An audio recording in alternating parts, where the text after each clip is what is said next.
यीशु सहाय, praise the Lord. 8 साल की बच्ची जिसका नाम था रोमोज रोचम पेंगियांग, जो कंबोडिया के जंगल में भैंस चराने के लिए गई थी, फिर वो खो गई। असल में भैंस लोग जंगल की ओर आगे बढ़ते गए, उनको छेकने के क्रम में वो जंगल में इतना खो गई कि वापस नहीं आ पाई। काफ़ी साल बीत गया जंगल में। 18 साल के बाद में 2007 में गांव के लोगों ने जंगल में उसे पाया, उनको पकड़ के ले आए। उनके पीठ में जो घाव का चिन्ह था बचपन से, उसी को देखकर पहचान लिए कि ये तो वही लड़की है। परंतु उनसे उस प्रकार का बातचीत नहीं कर पाती थी, क्योंकि जंगल में जंगली लोगों के साथ, जंगली जानवरों के साथ में, पेड़ पौधों के साथ में उनका जीवन घुल मिल गया था। उसके बाद में उन्होंने कोशिश किया कि वे लोगों का संगति में, लोगों के नई नॉर्मल जीवन व्यतीत करें। 3 सालों तक उन्होंने प्रयत्न किया, परंतु उनमें कोई इंटरेस्ट नहीं दिखा लोगों का भाषा को सीखने, संस्कृति को सीखने, ओढ़ने पहनने इत्यादि को। जब उसको पकड़ा गया, वो नंगी थी और ऐसे ही पकड़ा गया। 3 साल के बाद 2010 में फिर से जंगल में भाग गई। उनको लगा कि ये जीवन जो है, शहरी जीवन है, वो अच्छी नहीं है। वो जंगल में फिर से चली गई, फिर से उनको ढूंढा नहीं गया था।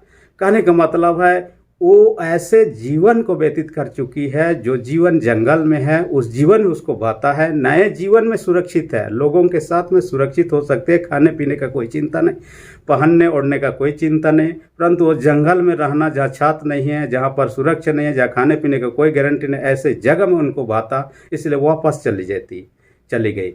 वैसे ही पौलुस प्रेरित इफिसी 4:17-24 बात के अंतर्गत में कहता है, लोगों का जो इफिसी लोगों का जीवन मसीह में आने के बावजूद भी वे लोग पहले जैसे स्वभाव को फिर से दिखाई देने लगा। इसलिए उनको कहता है, उन स्वभाव को उतार डालो, मसीह में नए स्वभाव को धारण कर लो और ऐसे जीवन व्यतीत करो। हम इफिसुस नगर के विषय जब देखते हैं, यहाँ पर हम देखने पाते हैं ये नगर को अगस्टस सीजर ने, जो सम्राट, रोम का सम्राट था, उसने बसाया।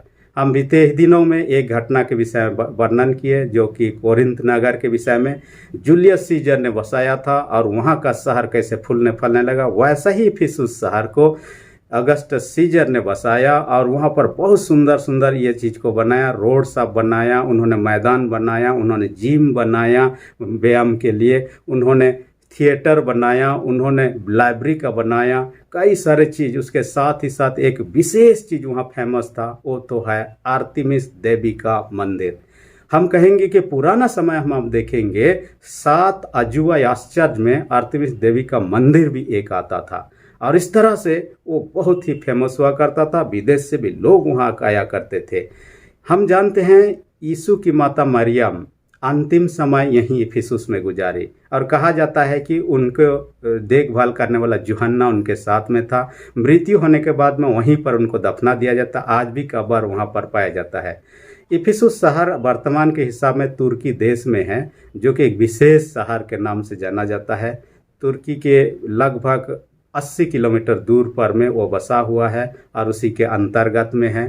परंतु एक बात है कि इफिसुस लोगों का जीवन में इस प्रकार के परिवर्तन आने का वजह क्या था। कई सारे चीज़ इसमें शामिल हो सकता है। जब तीसरी मिशनरी जर्नी के दरमियान पौलुस प्रेरित इफिसुस नगर में आया, दूसरे शहर से वहाँ काफ़ी ज़्यादा समय रहा, 3 सालों तक रहा। उन्होंने सुसमाचार प्रचार किया, बहुतों ने विश्वास किया। विश्वास करने के बाद में क्या हुआ, वे लोग पुराने स्वभाव को छोड़ दिए, प्रभु में वे लोग आ गए, प्रभु की अनुसार जीवन व्यतीत करने लगे और उनका जीवन नया हो गया। परंतु बाद में जब वहाँ से चला गया और ये पत्री जब लिखता है, तब तक वह जेल में था। जेल से ही लिखता है उनको विषय में कि उनको ये कहता है, पुराने स्वभाव को उतार डालो और नए स्वभाव में आगे बढ़ते जाओ, कहता है, उनको प्रोत्साहन देता है। और इसी बात को आज के वचन में हम देखने पाते हैं कि मसीह में नए जीवन को कैसे धारण करना है। पहली बात है, पुरानी स्वभाव को उतार डालो। जब तक हम एक कपड़ा जो पहने नहीं उतारते हैं, तो नया को कैसे पहनेंगे? उसी के ऊपर में पहनेंगे तो अच्छा दिखेगा भी नहीं। पुराने कपड़ा हो जाए, गंदा कपड़ा हो जाए, हम साधारण से उतार डालते हैं और नए कपड़ा को पहन लेते हैं और नए कपड़ा हमारे लिए चक चक करने लगेगा।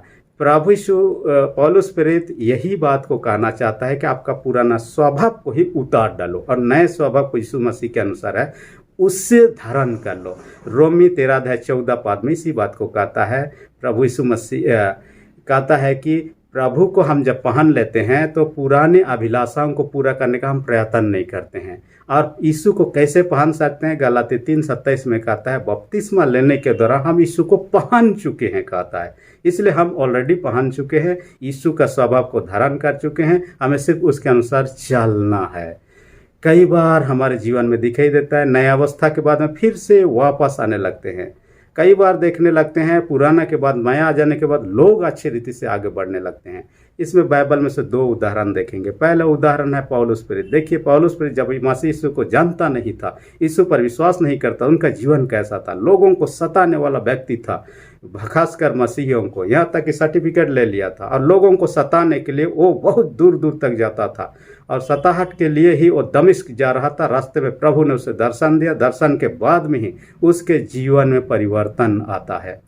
और उसके बाद में देखिए प्रभु के निमित्त जीने मरने को भी तैयार है। जब तक प्रभु को नहीं जाना उसके विरोध में काम किया, जब प्रभु को जाना उसके बाद उनका जीवन बदल गया। दूसरे उदाहरण लूत की पत्नी को देखिए, जो लूका 17 अध्याय उसका 32 पद में हम देख पाते हैं। यीशु मसीह ने भी कहा लूत की पत्नी को स्मरण रखो, कहता है। लूत की पत्नी के विषय हम जानते हैं, जब सदोम अमरा को परमेश्वर ने नष्ट किया, 2 दूतों ने उनको बरबस हाथ पकड़ के नगर से बाहर निकाल दिया। उनको कहा कि पीछे मुड़कर मत देखना और चले ही जाओ आगे। लेकिन लूत की पत्नी ने पहाड़ के ऊपर से वो पिछले दिनों का याद किया।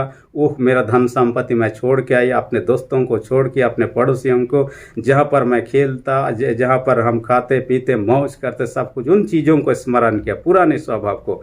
और जो भी की स्वर्गदूतों ने उनको मना किया था, उन्होंने पीछे मुड़कर देखी और नमक का खंबा बन गई। देखिए उसका पीछे देखना, पुरानी स्वभाव को झांकना, पुरानी स्वभाव के सोच विचार में आना ही उनके विनाश का कारण हो गया। हम भी यदि ऐसे पुरानी स्वभाव में ही रहना चाहेंगे, हम विनाश में जरूर पड़ जाएंगे। मैं एक घटना के बारे में पत्रिका में पढ़ रहा था और कई प्रचारकों से भी मैं सुना है।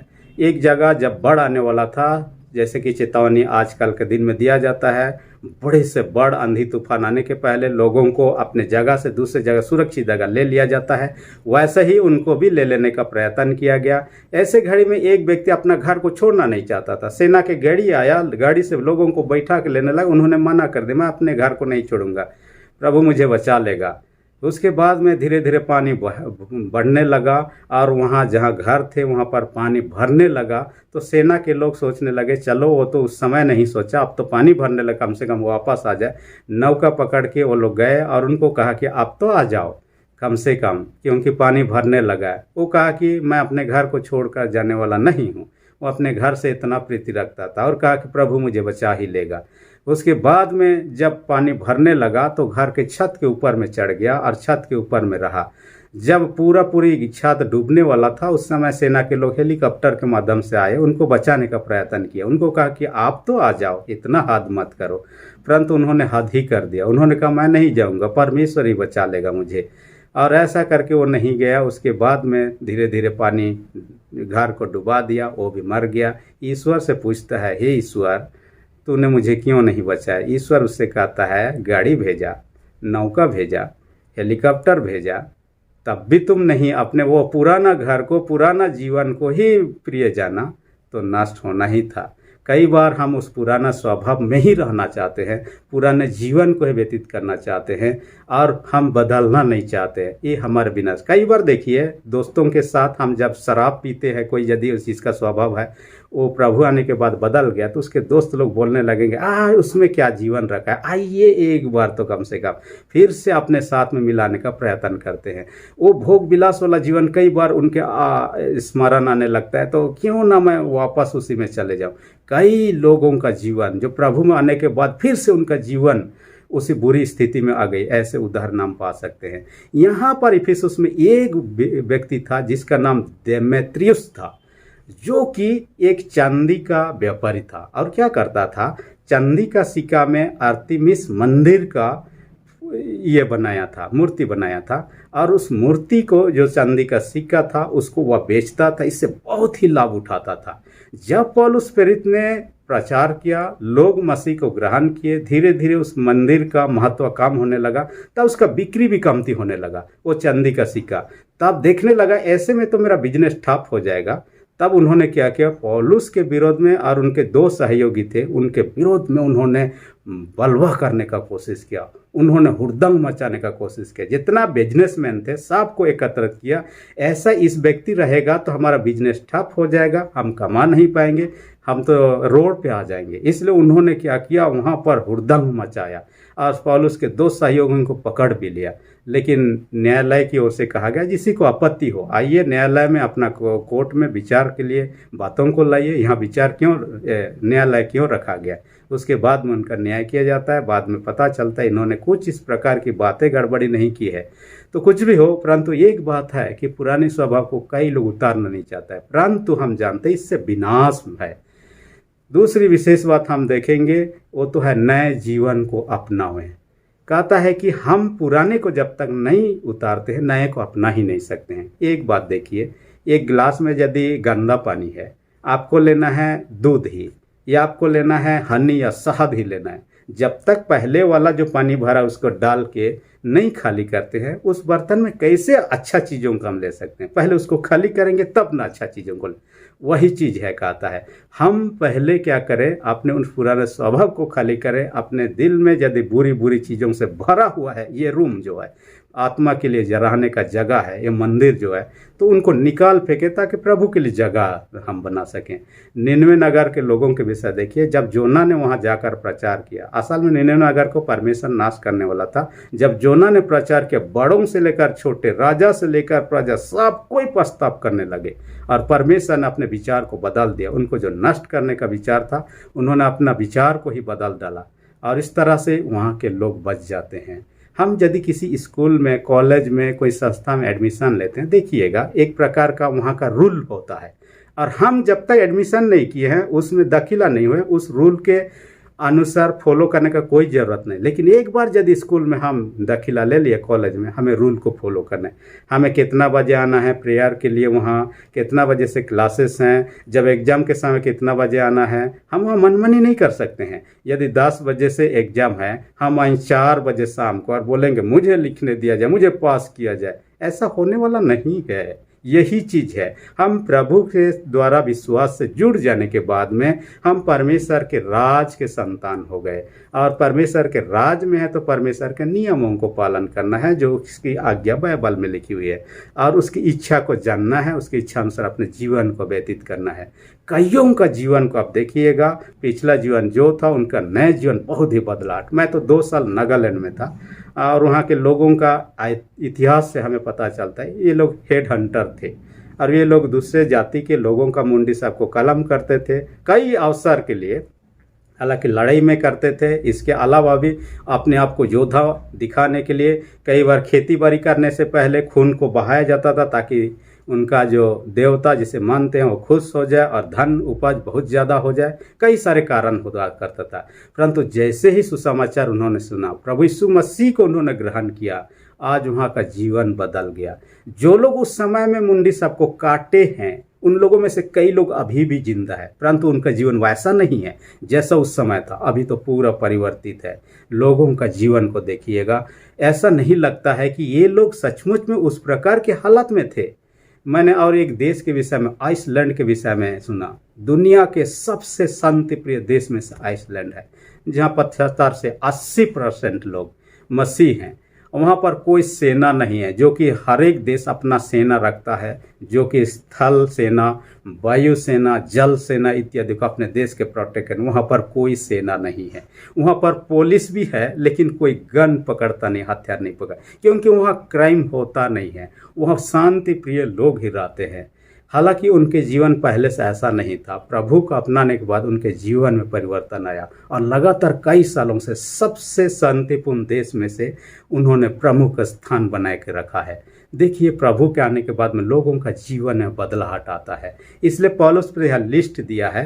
आप देखिएगा 23 और 24 में कहता है मानसिक सोच में हमारा परिवर्तन होना चाहिए। सबसे पहले सोच, क्योंकि सोच परिवर्तन नहीं होगा, हमारा व्यवहार परिवर्तन नहीं होता। सोच के साथ ही हम एक्शन करते हैं। इसलिए कहता है हमारा सोच में न, रोमी 12:2 में कहता है तुम्हारा मन के नए हो जाने के साथ तुम्हारा चाल चलन भी बदलता जाए। ऐसा कहता है। इसलिए हमारा सोच को सबसे पहले परिवर्तित करना होगा। दूसरी बात क्या कहता है, हमारा जीवन शैली, जो कि हर दिन का जीवन शैली था पिछले दिनों में, हो सकता है सुबह जाकर सीधा भट्ठी में दारू की बोतल लिया करते थे, वो स्वभाव को बदलना होगा। उस स्वभाव को, बुरी बुरी बातें करना, बुरी बुरी सोचना, ऐसे चीज़ों को हमें बदलना होगा। सुबह से प्रभु के चरणों में आना है, प्रभु से प्रार्थना करना है, हमें अच्छे से जीवन को शुरू करना है। तीसरी विशेष बात कहता है, लोगों के साथ हमारा संबंध बदलना चाहिए। ईश्वर को हमने देखा नहीं है, लेकिन लोगों के साथ यदि हमारा संबंध सही नहीं है, ईश्वर के साथ हमारा संबंध सही नहीं हो सकता है। आज लोग देखिए बड़े बड़े धर्मों को मानते हुए ईश्वर के साथ में हमारा बहुत अच्छा कनेक्शन, लेकिन दूसरे लोगों को मारते पीटते ताना देते रहते हैं। ऐसा तो ईश्वर नहीं चाहता। यदि लोगों से हम प्रेम नहीं कर पाते हैं, लोगों के साथ मेल मिलाप से नहीं रह सकते हैं, तो ईश्वर का से प्रेम नहीं कर सकते हैं। ये हमारे प्रैक्टिकल लाइफ में दिखना चाहिए।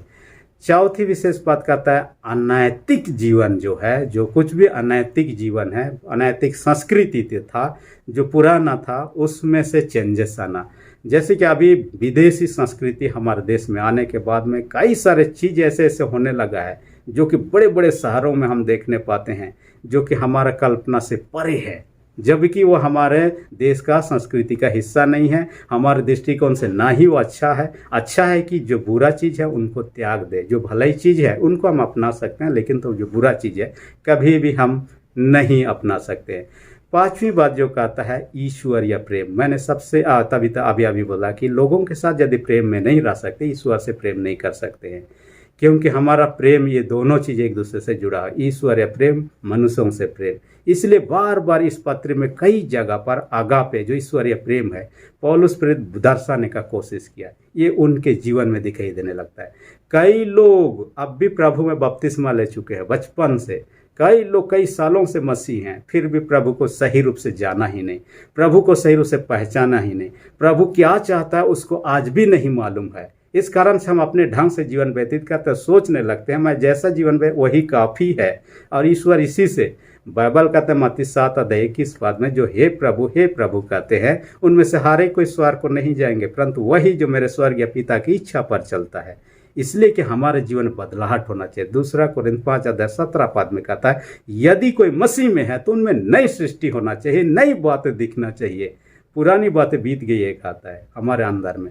मैं एक हमारे देश के भूतपूर्व एक प्रधानमंत्री के विषय में पढ़ रहा था, जिसका नाम था चौधरी चरण सिंह, जो काफ़ी साल पहले था। एक समय में क्या हुआ, किसानों का जब आंदोलन चल रहा था, लोगों के बीच में हकीकत क्या हो रहा है, लोगों का सेवकाई या लोगों का बातों को कैसे सुना जा रहा है, वो जानने के लिए उन्होंने एक किसान का भेष बना लिया। अपना प्राइम मिनिस्टर ड्रेस को छोड़ दिया, किसान का भेष बना लिया, वो चला गया और एक जगह पुलिस स्टेशन में चला गया, और पुलिस स्टेशन में कहने लगा कि मुझे रिपोर्ट लिखाना है। क्या हुआ, मेरा बैल चोरी हो गए हैं। उन्होंने कहा ऐसा नहीं होगा, हम नहीं लिख सकते हैं, और इसके लिए आपको घूस देना होगा। और कितना देना होगा उन्होंने पूछा, तो उन्होंने कहा उस समय का हिसाब में, अभी का हिसाब में तो अलग होगा, 35 रुपया। और उन्होंने 35 रुपया घूस दिया, और उसको जब चालान दिया गया जो 35 रुपया के बदले में लिखित, तो उन्होंने अपना स्टाम्प निकाला प्राइम मिनिस्टर और उसमें लगा दिया। जैसे लगा दिया उसमें प्राइम मिनिस्टर लिखा हुआ, वो थानेदार अजीब हो गया, देखने लगा, डर गया, सोचने लगा ये कौन है, मैं किस पर ऐसा झूठा मूठा का क्या कर दिया, रिश्वत लेने का प्रयत्न किया, ना पहचानने के कारण। बाद में उनको सस्पेंड कर दिया गया। कहने का मतलब है, उनको ना पहचानने के कारण से वो अपने, देखिए, पुराने स्वभाव को जो गलत है उसी को उसके सामने पेश कर रहा है, जबकि देश का सर्वोच्च स्थान में रहने वाला प्राइम मिनिस्टर था। हम कई बार ऐसे ही यीशु मसीह को ना पहचानने के कारण से हमारा स्वभाव वही पुराने ढांचा में रहते हैं, और उनके प्रति वो व्यवहार करने लगते हैं जैसे इस थानेदार ने उनके साथ करने का प्रयत्न किया। इसलिए हम प्रभु को सच्चाई से जानना है तो बाइबल पढ़ें, प्रभु को जानने का प्रयत्न करें, प्रार्थना करें। परमेश्वर हमको पवित्र आत्मा का दान देगा उसको समझने के लिए, और उसके पीछे पीछे चले। हम उसके पीछे चलने में असमर्थ है, क्योंकि हम कमज़ोर है, दुर्बल है, क्योंकि परमेश्वर का वचन जो सटीक है, लेकिन हम प्रयत्न करें। जैसे छोटा बच्चा को देखिए, जब थोड़ा सा चलने सीखता है, 1 कदम 2 कदम चलता है, गिरने लगता है, फिर उठ खड़ा होता है, फिर चलने लगता है, फिर गिरता है, उठता है। ऐसा एक दो दिन नहीं, कई दिन होने के बाद में देखिए एक समय आता है, दौड़ने लगता है, खेलने लगता है, चलने लगता है, गिरता नहीं। हमें भी प्रभु के पीछे ऐसे ही चलना है और नए जीवन में आगे बढ़ते ही जाना है, जो सिद्धता की ओर जाती है। प्रभु ऐसा जीवन से खुश होंगे, हमारा संपूर्ण जीवन उसके महिमा की योग्य होने पर। इसलिए 1 कुरिन्थ 10:31 में कहता है, चाहे तुम खाओ, चाहे तुम पियो, चाहे तुम जीवन में जो कुछ भी करो, सब कुछ परमेश्वर की महिमा करो। अपने जीवन का परमेश्वर की महिमा हो, परमेश्वर वचन का अधिक से आशीष दे। आमीन। अब तक यदि आपने मेरे चैनल को सब्सक्राइब नहीं किया, इसी घड़ी नीचे जो सब्सक्राइब का बटन रेड कलर में है उसे दबा दीजिए और जो बेल आइकन निकलेगा उसे दबाकर ऑल पर सेट कर दीजिए, ताकि हर सप्ताह मंगलवार, बुधवार और शनिवार को जो वीडियो आती है उसका नोटिफिकेशन आपको समय पर मिल सके। धन्यवाद।